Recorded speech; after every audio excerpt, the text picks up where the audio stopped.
Good afternoon. My name is Chrissy Matheson, and I'll be your moderator for today's press briefing. Before we begin, I'd like to introduce the Premier of Nova Scotia, Stephen McNeil, and Nova Scotia's Chief Medical Officer of Health, Dr. Robert Strang. Go ahead, Premier. Thank you, Chrissy. Good afternoon, everyone. Today we are announcing 4 new cases of COVID-19. 3 of the new cases are in Central Zone. They are all travel-related, including a university student who lives off campus. The 4th case is in the Northern Zone and is a close contact to a previously reported case. And yesterday, for the second time in a week, we reported 0 cases. This is something for all of you to be proud of, and Dr. Strang and I are especially grateful that we are continuing to see these signs. While the vaccine program continues to roll out, we now have clinics in every zone in the province, vaccinating frontline healthcare workers. We are also in 5 long-term care facilities this week, 3 of them in Metro and 2 in Cape Breton. We continue to administer the first shot of the vaccine to thousands of Nova Scotians. And if you've received your first shot or are in the process of receiving your first shot, we will have a second shot for you. We are holding back those second shots until we have a guaranteed supply. There have been concerns about the supply chain, and as the Pfizer plant in Belgium is temporarily shut down in order to build up its operation to increase supply. We continue to work with the federal government, and it is our hope that this temporary shutdown will not last long, and any supply issues will be resolved as soon as possible. I want to thank everyone involved in helping to distribute the vaccine. It is a very diverse vaccine rollout, and it has taken a lot of people to step up and support us, so I want to thank all of them. And I also want to thank you for your patience as we as a province continue to deal with COVID-19. Over to you, Dr. Strang. Thank you, Premier. Good afternoon, everybody.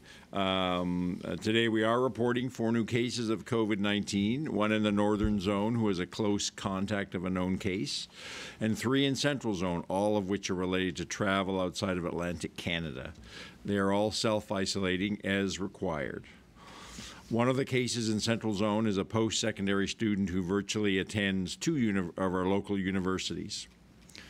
So since October 1st, there have been 472 cases of COVID in total in the second wave, and 450 of those are now considered resolved, which leaves us with 22 active cases across all 4 health zones. And fortunately, we still remain in a position where no one is in hospital. Our epidemiology continues to look promising with 0 cases yesterday. But today we are reporting 4 new cases, so we must continue our cautious, careful, and vigilant approach. I am happy to report that as of yesterday, the outbreak at Eden Valley Poultry processing plant in Berwick can be declared over. An outbreak ends officially once we have 2 incubation periods without any new cases. And for COVID, an incubation period is 14 days, so we've had to watch carefully for the last 28 days, and now we can say that outbreak is over. We had to take immediate action in December to break transmission of the virus at the plant and prevent spread into the community.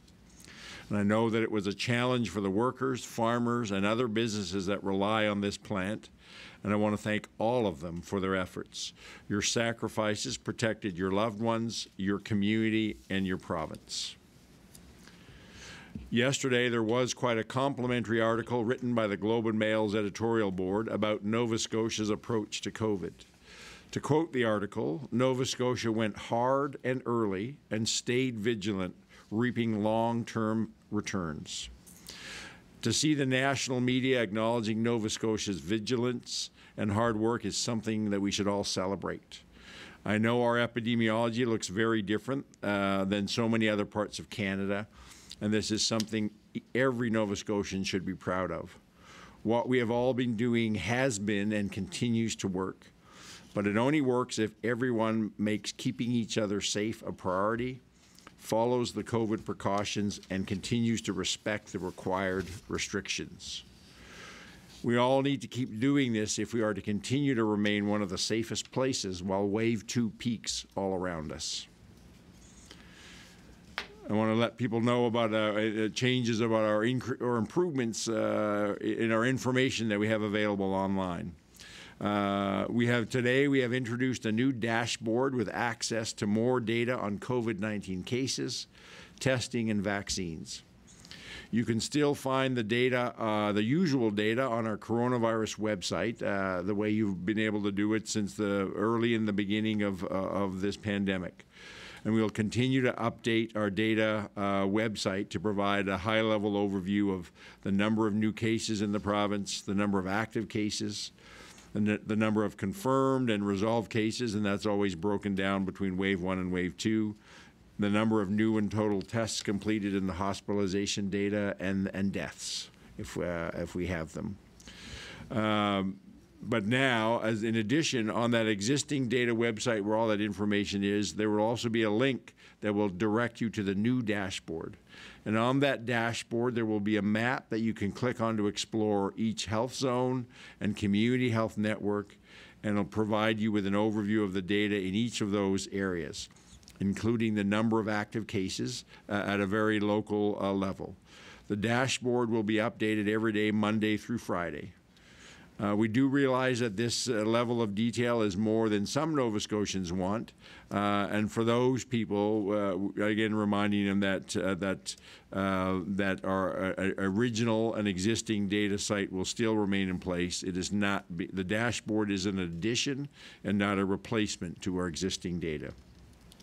But for those of you, and I know there's many out there who want more data, this now will give you a place to go to get more information and a better understanding of the data that we have.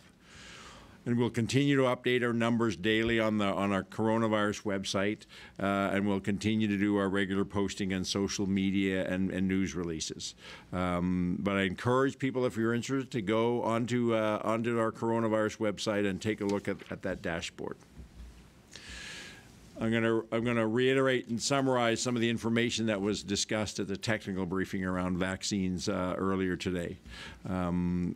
As of yesterday, we have administered 8,520 doses of COVID-19 vaccine, and this includes there's 2,215 people who have now received their second dose, so they have completed their COVID vaccine immunization. Another shipment of 5,850 doses will arrive later this week, and when it comes, it will bring the total amount of vaccine that we have received since December 15th to 28,850 doses. Last week, we received notice that Canada would experience a reduction in vaccine supply from Pfizer over January and February, and within the last hour or so, there's been further announcements from the federal government that there's been further reductions, temporary reductions in our supply from Pfizer that will affect how much we get in over the next few weeks. So, you know, what we were expecting was a reduction of 13,500 doses. That's going to be, we have to get the total numbers, but that'll be reduced even further. But however, we still, according to the federal government, this reduction is simply due to the Pfizer production plant in Europe is closing down a production line so they can switch to another production line, and that's all with the purpose of over time greatly increasing their capacity. So it's a bit of short-term pain for a long-term gain, and we are being continue to be told that any reduction we're getting for February will be added to our supply that we can expect in March. This isn't ideal, but we have planned for these types of scenarios, and I want to assure Nova Scotians that we are developing flexible processes. So all our vaccine delivery is built with the ability to handle both decreases or increases in vaccine supply, and we can do that simply by adjusting the amount of vaccine that goes to clinics and the scheduling of both immunizers and Nova Scotians coming to get immunized. But there's still good news on the vaccine front. Today we opened the first clinic in the northern zone at Colchester East Hants Health Centre in Truro. This means we now have a healthcare worker-based clinic operating in every health zone in the province. Since December, we've launched 4 healthcare worker clinics and 6 long-term care clinics as well. Over the next 90 days, we're going to be putting a greater focus on immunizing long-term care facilities, rehabilitation centers, adult residential centers, and Department of Community Service facilities. We recognize that people who, the dual risk factors of age and other health conditions, along with living in congregate settings, are our most vulnerable. And we've made a greater emphasis on immunizing people in these facilities as a key priority for us. We're also going to be prototyping different models of vaccine delivery as we continue to prepare for when we get robust vaccine supply. So we will be implementing 2 clinics for those in the people living in the community who are 80 years and older, and implementing prototype single clinics in a First Nations and an African Nova Scotian community.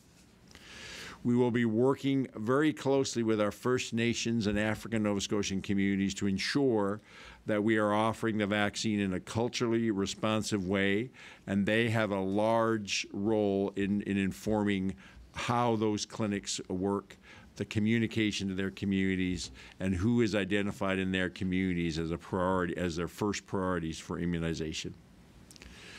We will also be prototyping pharmacy and primary health care clinics. And the first healthcare provider clinics will be in Halifax and Truro for Nova Scotians, as I said, who are 80 years of age or older.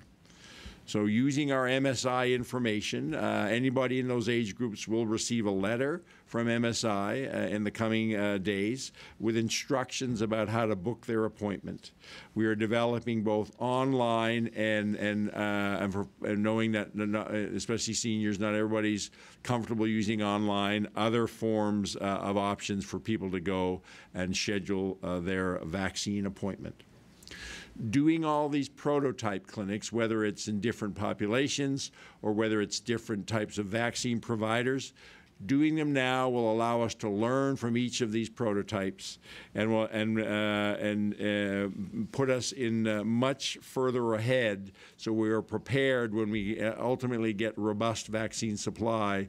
We've got all these different ways of distributing vaccine, different types of vaccine providers, and different models of community clinics. We're ready to stand those up across the province to be able to deliver a large amount of vaccine in a timely manner. I'm also pleased to be able to say that evolving and new information about the Pfizer vaccine shows that it can now be shipped when it's actually thawed under specific criteria. And this does give us more flexibility to transport, store, and administer this vaccine into long-term care facilities especially. It's one of the reasons we're able to put a greater emphasis and greater priority on long-term care facilities. Most of our vaccine is the Pfizer vaccine.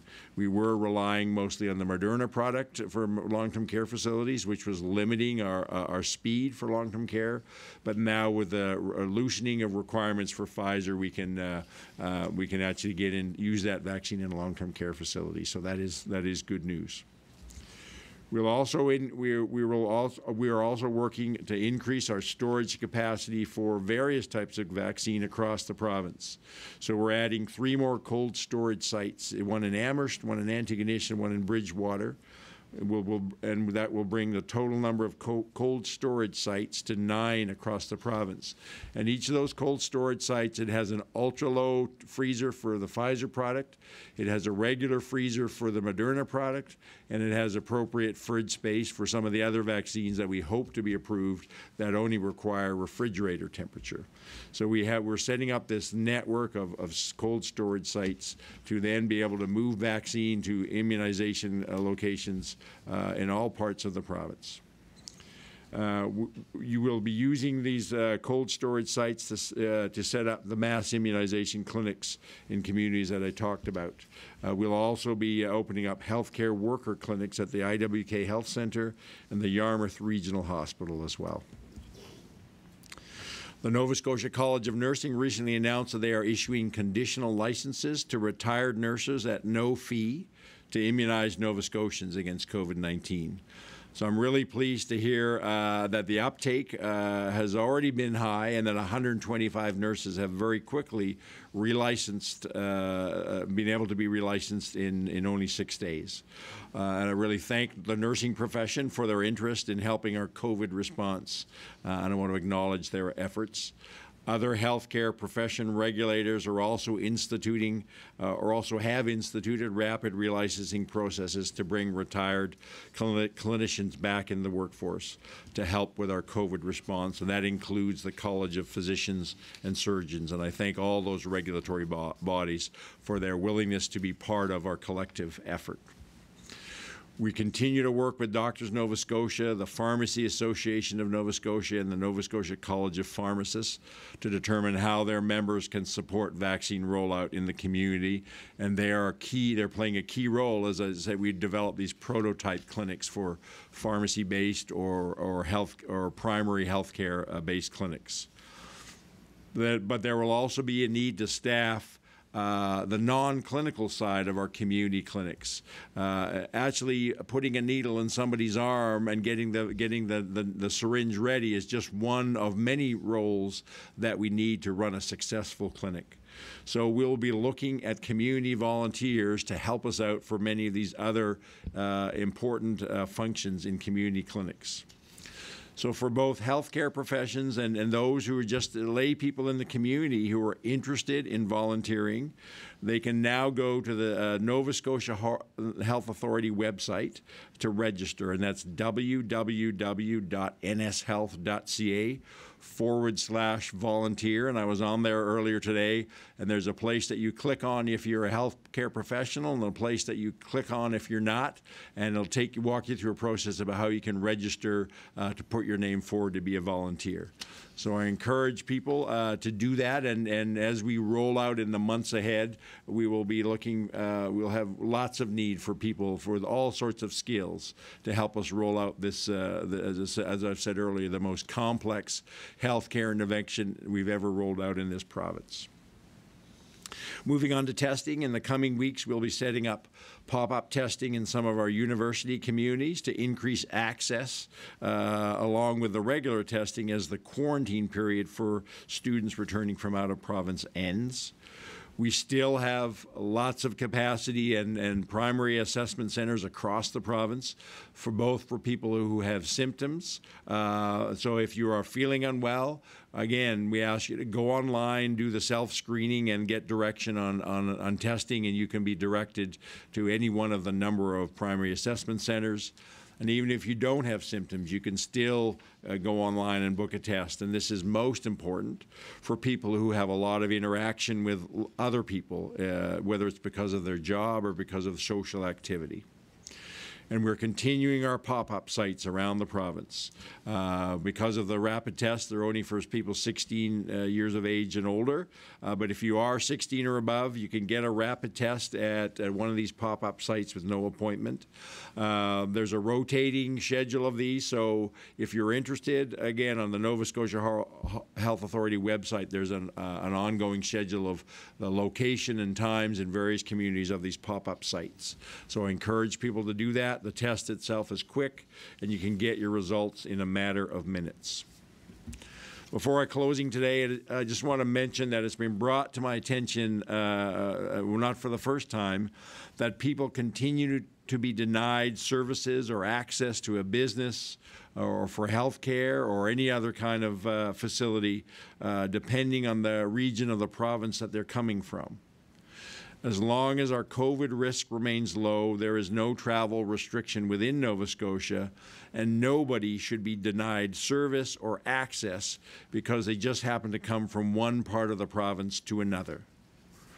We are working closely with the Nova Scotia Health Authority about who they are not allowing into their facilities, as we recognize that there needs to be a balancing the risk of introducing COVID-19 to healthcare facilities, but also the important need for people to visit loved ones who are in the hospital. And let me end up by talking a little bit about exposure notifications, because the two are linked. I think often people are seeing that there's an exposure notification in one part of the province, and they're interpreting that as therefore there's ongoing community risk, increased risk of community exposure in that part of the province. And then they see somebody traveling from that part of the province, and they go, well, I don't want you to come into my business, or I'm not going to give you health care. The purpose of the notifications is simply to advise people if they were in a place where they may have been exposed. The exposure notices do not label or blame. Just because there's an exposure notice does not mean that the location itself is a place of increased risk in that community. It simply means that there was a person with COVID at a specific date and time who was in that location. So please, that's the only purpose of exposure notifications. They're not to label facilities, locations, or label communities. And I would remind people, if they do see an exposure notification and they were at that potential exposure site, please look at the instructions carefully in the exposure notification. And mostly we're telling people to go get tested. Do that promptly. Keep yourself and your community safe. So in closing, I want to thank all Nova Scotians for their ongoing hard work, their patience as we continue to operate, keeping ourselves one of the safest places around, but that does require ongoing adherence to COVID protocols and the necessary restrictions. Premier. Thank you, Dr. Strang. Before I turn it over, I too want to thank all those regulated health professions who are dealing and working with some of their colleagues who have been retired, giving them a path forward to come back and help us ensure that our vaccination program rolls out all across the province. It's very much appreciated. And I also want to say again to Nova Scotians, to build on what Dr. Strang said, if you've heard a business's name mentioned, they are doing all the appropriate steps to clean that business and open it back up. There's no greater risk of you contracting COVID-19 in that facility. So if you hear a name, understand that business is going through a difficult period of time at that moment, but please go out and support them. Again, they're local entrepreneurs in our communities who will be here long after COVID leaves, and will require them to be here to help us grow the economic future of our province. So thank you. Over to you, Chrissy. Reminder, one question and one follow-up in the amount of time that we have for today. First question will go to CBC's Elizabeth Chu. Thank you. Dr. Strang, can you comment on the impact of the 13,500 doses plus the reduction for January and February, and what impact that will have on getting the vaccine into the arms of Nova Scotians? So simply that, it's that number, and that's a bigger number now, given the announcement earlier this afternoon. It simply means we have to slow things down. We only have so much vaccine available. So we'll continue to work through our clinics, through our priority groups who are coming to clinics, whether it's healthcare workers in hospitals, long-term care facilities for both staff and residents and designated caregivers. It just means the pace and the number of people we can do has to slow down. So we can only do so much with the amount of vaccine we have. Once we get more vaccine, we will pick up our pace. We'll continue to focus on our priority groups until we get through all of those. I think the other piece is to remember that this is another signal that we still don't have long-term guarantees around vaccine supply. We keep saying that we will have limited amounts of vaccine, at least for the first 90 days, and that's why we have to stick with very tight priority groups. It's also why we're saying in Nova Scotia, because of our safe epidemiology, we have to stick very closely with holding back the second dose of vaccine. We can't stop doing that holdback until we get long-term security of vaccine supply. The last thing we want to do is have a number of people with one dose sitting waiting for their second dose of vaccine far beyond the recommended 21 or 28 days. Go ahead with your follow-up, Elizabeth. Thank you. Regarding long-term care facilities and prioritizing them, is there a list, or can you elaborate on how you prioritize which long-term care facility is next in line for a vaccination clinic, and who will be next? So I'm not involved in the details of specific long-term care. We did start in the Halifax area, simply with the three were the biggest long-term care facilities in the province. We started in Cape Breton, knowing we needed to be up in Cape Breton, and again, we started with the two biggest long-term care facilities there. We'll continue to move that out. Some of it is matching up the amount of vaccine that we have available to the size of a facility.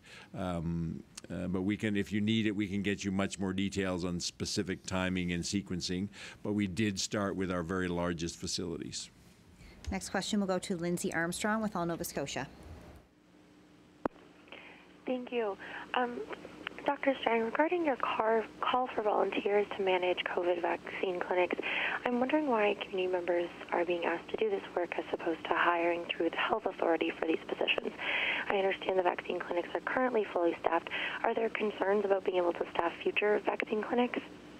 So if you understand that we're looking at a range of, there's certain jobs, if you will, or roles within a vaccination clinic that needs a healthcare professional. Drawing up vaccine, actually immunizing people. But there's lots of other jobs that are, whether it's managing the registration of people, helping people while they're waiting the mandatory time period after vaccination. We're building on this based on our experience with our pop-up clinics. There was significant buy-in from communities putting their hand up and saying, we want to come and help out in some way. I really think that Nova Scotians many Nova Scotians would be more than willing to come forward and say, I'm prepared to volunteer my time to help support and run a COVID immunization clinic in my community, because knowing by doing that they're contributing to their collective safety in that community. We've had a number of businesses come forward and say, how can we help you?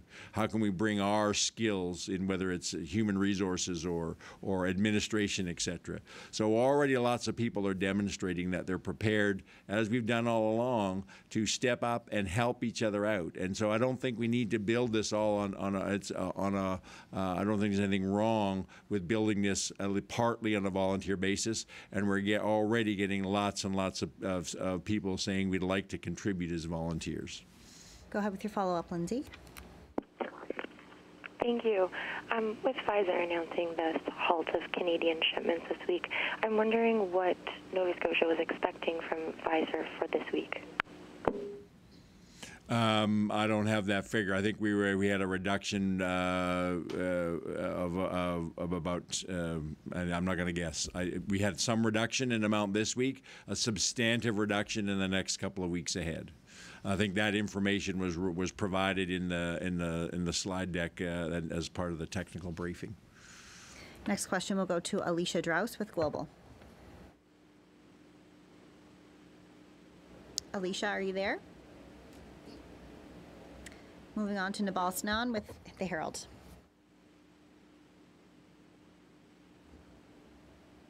Nabal, are you there? Just one moment, we might be having an issue with my mic. Moving on to Heidi with CTV. Oh, sorry, it's actually Natasha with CTV. Okay, sorry. No worries. My apologies. Just wanted to check, Dr. Strang, when you say we were originally expecting a reduction of 13,500 doses in January and February, what I know you haven't gotten the latest numbers yet, but what can you give us a better ballpark of what we're looking at? How much of a reduction? Are we looking at 20,000 or more than that? We'll get more. We're waiting to get more details. We may actually, part of the immunization team may actually be getting this as we speak, more detail from the federal government about specific numbers of allocation for Pfizer vaccine in the weeks ahead. Go ahead with your follow-up. Thank you. If we continue to hold back the second shot, and considering these delays with the Pfizer vaccine in January and February, realistically, how long is it until everyone in Nova Scotia who wants to be vaccinated is vaccinated? Does that push that September timeline later in the year? So as long as we get make up the short-term delay, make that up in March, we can catch that up. As I've said, we're developing vaccination models that we can scale up and scale down. And so if we're able to ramp back up in March, it'll put us back on track. If it's longer than that, then of course things start to get pushed out. But if it's short-term delay with a makeup of vaccine supply, we can catch up and still be on target for having every Nova Scotian, by September, being able to have an opportunity to get vaccinated. My apologies for the confusion. I was operating from a outdated list. Back to John McPhee with the Chronicle Herald. Thank you. Dr. Strang, could you clarify the situations in which people are being turned away from healthcare facilities because they're from a particular part of the province? Are people not getting treatment, or are you talking about people wanting to visit somebody and being turned away? Can you kind of clarify those situations? Yeah, what we uncovered is that there are the Nova Scotia Health Authority. They say if there's an area of the province, and we go by the community health networks, that has been identified as having a community cluster.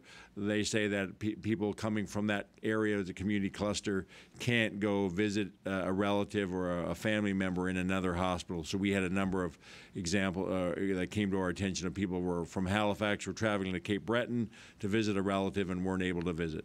So we're working with the health authority on that to find that what is the right balance, recognizing why they want to be careful about visitors, but at the same time understanding what exactly a community cluster definition means. It doesn't necessarily mean that there's ongoing circulation of virus in the community.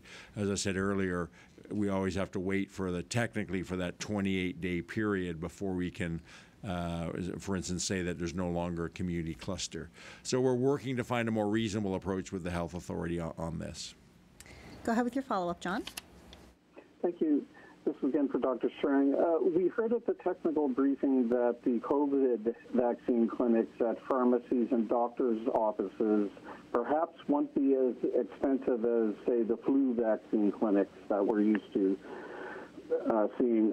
I believe it's related to the cold storage challenges. Can you talk about what their participation level will look like in terms of the doctors and the pharmacies? Do we know at this point? Not all the details. That's why we're actually working out a prototype of a pharmacy-based clinic and how a pharmacy, could support that. Also, a primary healthcare type clinic.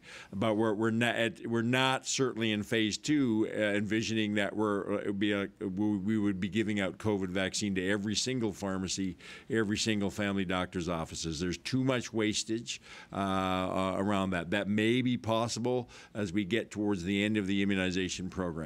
So exactly what the pharmacy and the primary healthcare clinics looks like, that's the purpose of the prototypes, to test some things out and to really try those out. But certainly they're based on having pharmacists play a primary role as immunizers, having primary healthcare providers, whether the physicians, family practice nurses, or other healthcare providers, play a primary role as immunizers in those type of settings. Next question will go to Graham Benjamin with Global. Hi, thank you. Question for Dr. Strang. It's been about 2 weeks since bars, restaurants, and indoor establishments opened. With case numbers remaining fairly low, are the restrictions expected to change anytime soon? I wanted to get an update there. Yeah, so that's an active conversation. We're looking at that this week, knowing that the restrictions that are currently in place expire 11:59 p.m. On Sunday. So we'll have more to say on this on Friday. But I think I want to maybe create appropriate expectations. We need to continue to remain slow and cautious. And as I've said always, even when we start to reopen things, it'll be a slow, incremental reopening, not taking on more risk than we're comfortable with.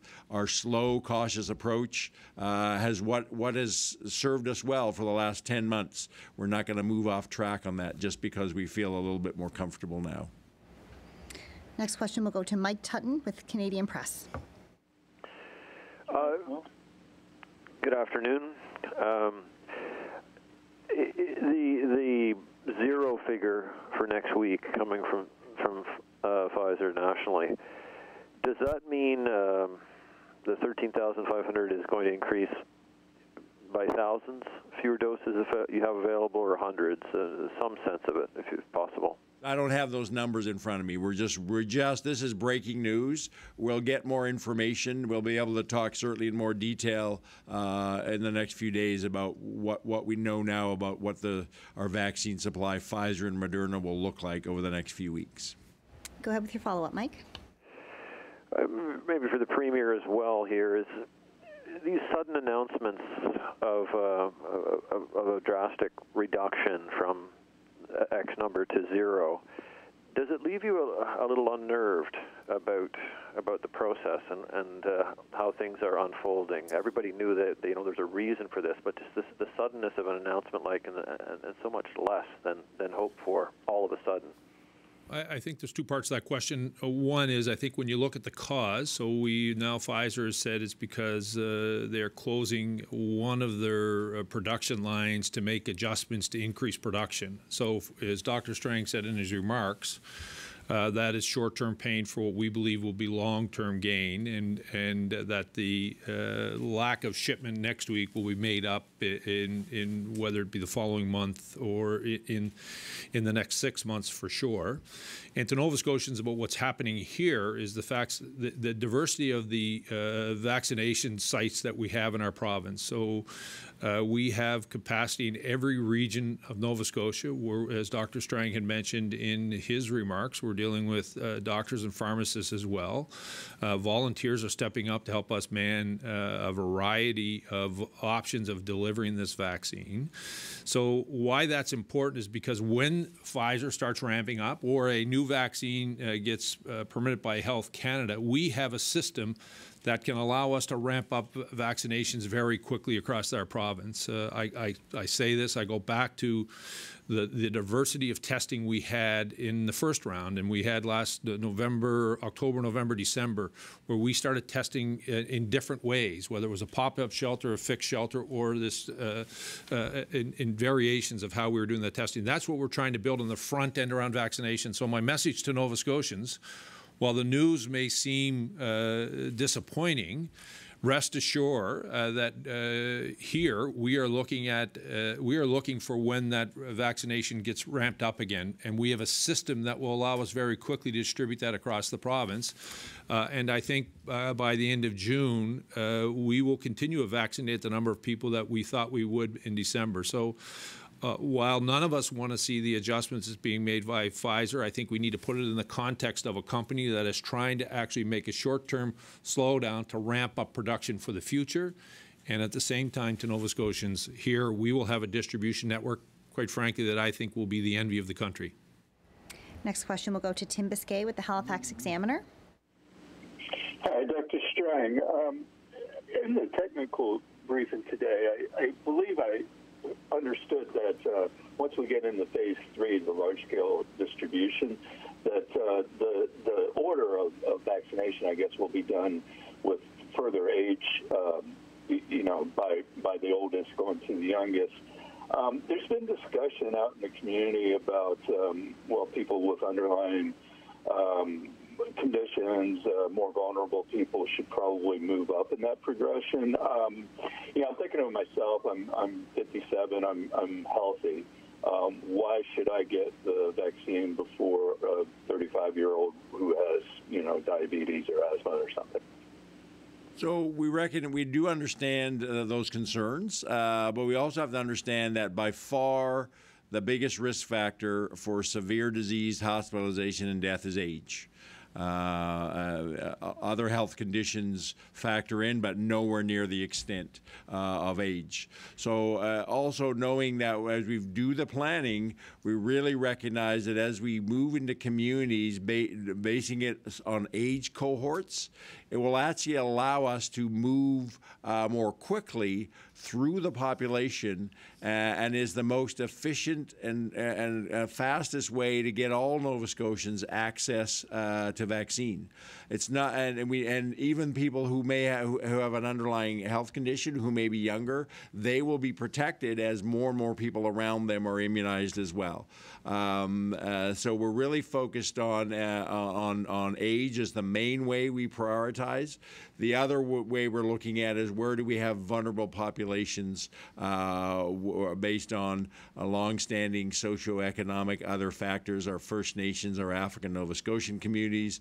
We also have vulnerable populations who are in congregate living settings like our shelters, like our correctional facilities that need to be put up there up front about how we make sure they get vaccinated as well.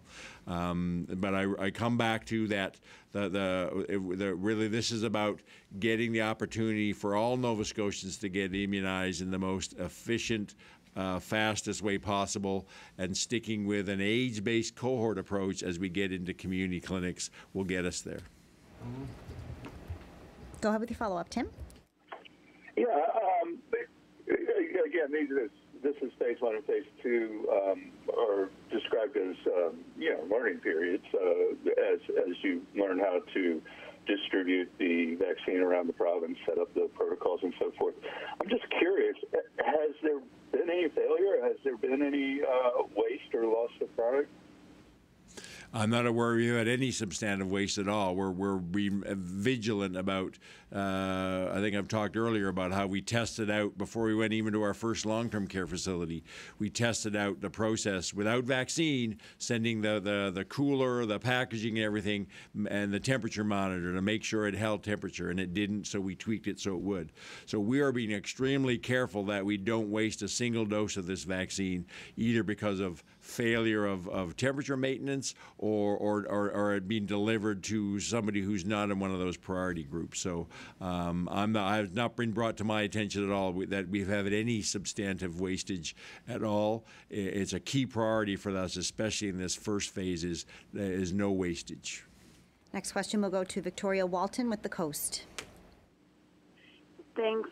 This question is about the recent university student who tested positive. I was just wondering, or I guess in general, about some university students who have come back this term, whether they booked a test because they had symptoms and what day of their isolation they were tested on. Was it their first test? Was it a second test?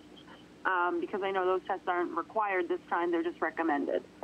So all the cases we've had, I think, is with 12 cases, university students, I believe, is the number. They've all been students who have been required to quarantine. We're asking them to come forward and be immunized between day 6 or 8 of the 14-day quarantine.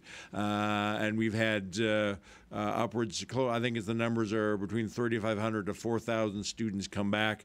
Out of that, we've had 63% of them are tested. We've had 12 positives. And the reason they're coming, they're positive is not because of symptoms, is because they came forward and were tested as part of their quarantine protocol, like we're asking them to do. And in each circumstance, they have been isolating as required.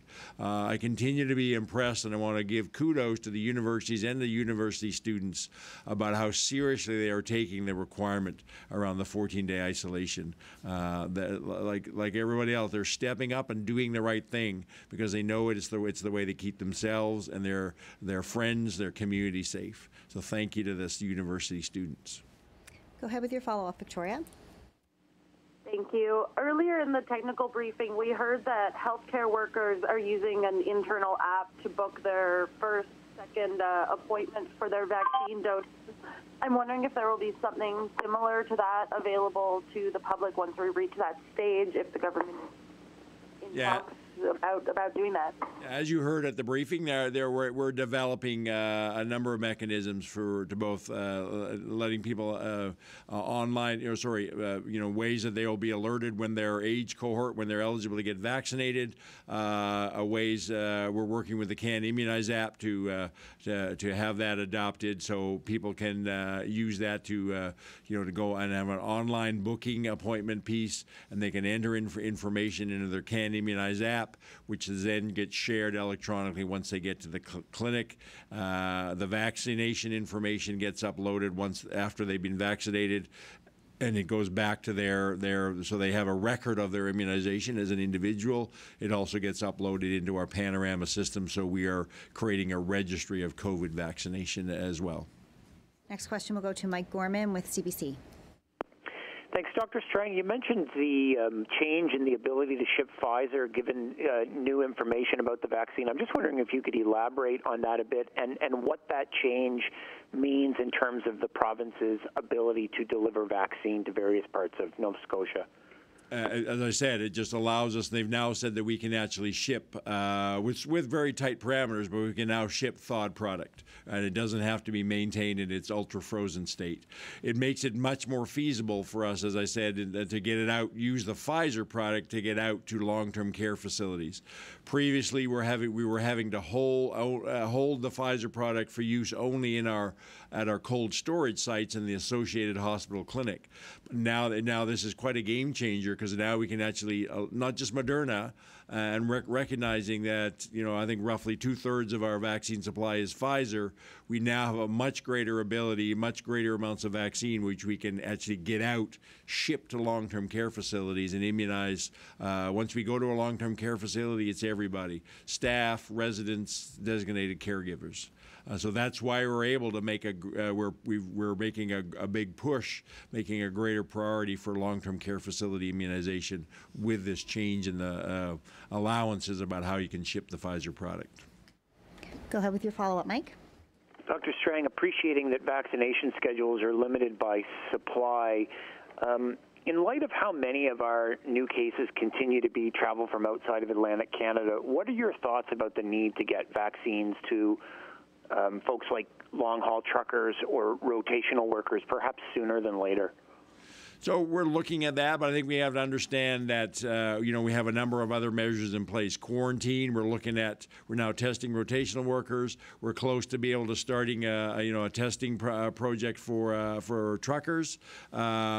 We need to figure out where they fit in, but as I said earlier, the value of vaccine is getting as many people immunized as quickly as possible, starting with those who are at greatest risk of having severe disease.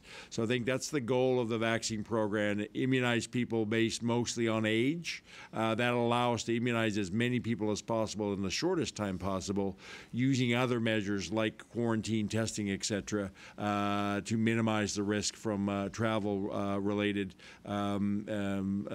exposures. But at some point, we do have to think about what role does vaccination play. However, we also have to remember that just because somebody's vaccinated, we don't yet have good data to say that if you're vaccinated, that you could not still be an asymptomatic spreader. So even if we immunized all the long-distance truck drivers, we're still going to have them with the usual protocols around testing. If we immunize rotational workers, they would still have to follow the modified quarantine. So vaccinating doesn't actually change what needs to be done to the steps that they need to do to minimize bringing virus into the province. Next question will go to Alexandria Guy with The Signal. Thank you. So considering they're not necessarily included in phase 1, I'm wondering if there will be an action plan created to have people who are in homeless shelters vaccinated during phase 2. Well, as I said just earlier, that priority is along with age-based cohorts would be vulnerable populations, including those living in aggregate living situations, and one of those is shelters. Go ahead with your follow-up. Shelters would be up there on our list. Go ahead with your follow-up, Alexandria. Thank you. And so an action plan for that would potentially involve community organizations? We're already having conversations with our community organizations that support people who are homeless around COVID protocols, around testing. When the time is right, we'll include in that discussions around immunization as well. This is one of the areas where we potentially see using our mobile public health vans to go to a shelter and immunize. That's all the time we have for questions today. Thank you, Chrissy. I want to take a moment to thank all of you for the sacrifices you're making. Your commitment to following public health protocols, and it's working. We are managing to control the spread of the virus.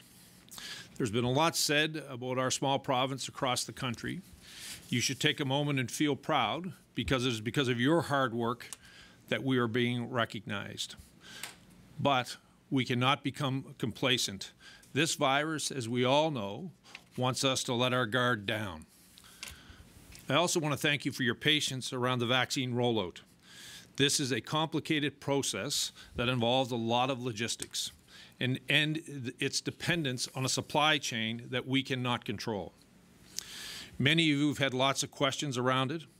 We are doing our best to address your concerns, and we will continue to give you updates of the information as the program rolls out. We want you to continue to be patient, to continue to follow the protocols, and do what you do best. Be kind.